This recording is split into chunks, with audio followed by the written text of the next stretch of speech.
വിനായകര എനിക്ക് ആശ്ചര്യം മാത്രമേ അർത്ഥമുള്ളൂ.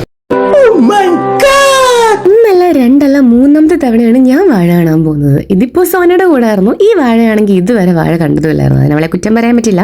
ജോലി കിട്ടാണ്ട് വീട്ടിൽ നിന്ന സമയത്ത് അവൾ സിനിമയ്ക്ക് പോകാൻ നിന്നപ്പോൾ ഞാനാ പറഞ്ഞു, ഞാൻ ഇല്ലാണ്ട് നീ എങ്ങനെയാടി സിനിമയ്ക്ക് പോകുന്ന പറഞ്ഞ് കേന്ദ്രടിച്ച് ലാസ്റ്റ് ഞങ്ങൾ ഒരുമിച്ച് ഡ്രസ്സൊക്കെ ഇട്ട് ഒരേപോലത്തെ കമ്മലൊക്കെ ഇട്ട് അങ്ങ് കാവിടി തുള്ളി ഇറങ്ങിയെന്ന് വേണം പറയാനായിട്ട്. അലനാരാന്ന് പറ.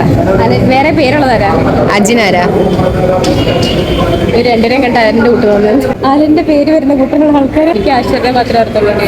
നിന്നവർക്ക് പിന്നെ സാബറാണെന്ന് വരെ പറഞ്ഞ് പഠിപ്പിച്ച് കൊടുത്തിട്ടായിരുന്നു ഞാൻ ഉള്ളിലേക്ക് കയറ്റിയത്. പിന്നെ ഈ വോട്ടിൽ ചിരിച്ചുകൊണ്ടിരിക്കുന്ന ഇവളുടെ ഈ എക്സ്പ്രഷൻ കുറച്ച് കഴിയുമ്പോൾ എടുക്കണമെന്ന് ഞാൻ വിചാരിച്ചതായിരുന്നു. പക്ഷെ എനിക്ക് എടുക്കാൻ തോന്നിയില്ല. കൈസ് അമ്മാതിരി സീനായിരുന്നു. ചിലപ്പോൾ ആ വീഡിയോ എടുത്തിരുന്നെങ്കിൽ ചിലപ്പോൾ എൻ്റെ വീഡിയോ കുറച്ചുകൂടെ വൈറലായി പോയെന്ന് തോന്നുന്നു. പക്ഷെ നോർമലി വാഴ കണ്ടവർക്ക് അറിയാം അതിൻ്റെ ആ കരച്ച സീനൊക്കെ കഴിയുമ്പോഴത്തേക്ക് ക്ലൈമാക്സ് ആകുമ്പോഴത്തേക്ക് നമുക്ക് സെറ്റ് ആവുമെന്ന്.